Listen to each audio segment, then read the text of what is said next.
John, I know that as youth ministers listen to your emphasis and Professor White's emphasis on the importance of beauty in youth ministry, sometimes our febrile little programmatic minds kick into gear and we start to ask ourselves, okay, what do I have to do to make that happen? And of course, what you wanted to stress was sometimes it's not what you make happen, but what you create space to let happen. Help us understand what that looks like in your ministry.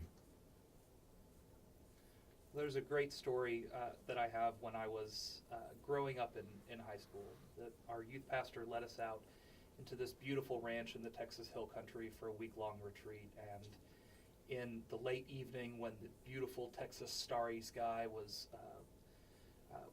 at its awe-inspiring glory, and the cool breeze of the evening, and the crickets singing in the trees, and we were gathered on this tennis court to lay out on the warm concrete and just look up at the heavens and to just allow that to be our worship that evening.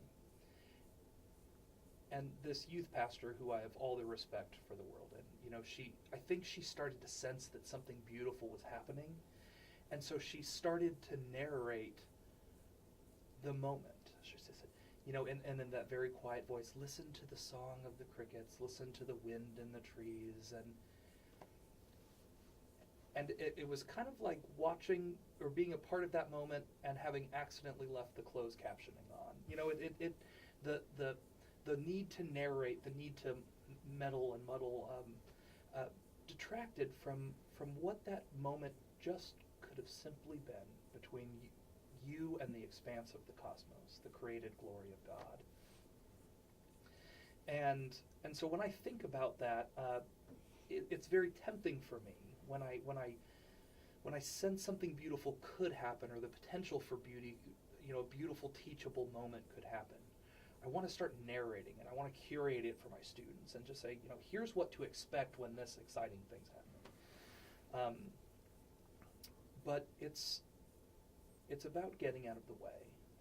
It's part of it is getting out of the way, getting your own anxiety, getting your own excitement in some ways out of the way for the beautiful moment, this beautiful revelatory moment, to simply happen and be on its own terms, not the terms we create for it. Prosper of Aquitaine in the 4th century talked about the lex orandi, or the rule of prayer, and how that lex orandi superseded the law of belief, the lex credendi, and using that idea as a basis for the way we catechize, the way we teach our students the faith.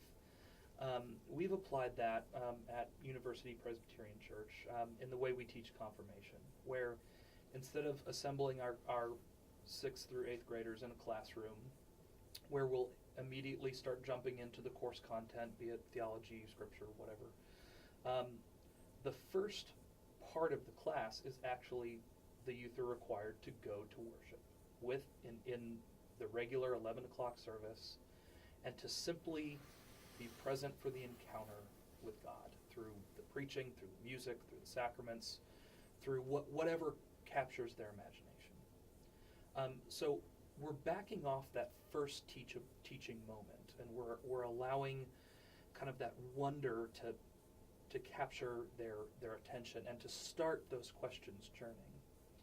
And then after worship, we gather together around a meal, and I ask the youth very simple questions. What did you see? What sparked your imagination? Do you have any questions? Did anything not make sense? Did anything make you mad? Were you bored? I mean, and to bring the honesty of their experience into that, into the room.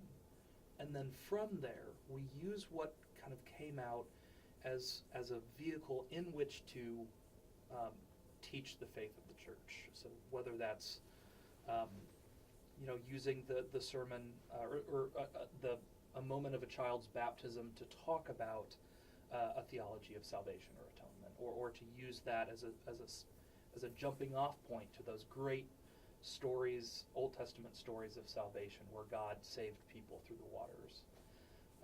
And then we can move into the so what. What does this primary experience, this encounter with God, that was just on your terms in the context of this community, how does this affect your life? What do you take away from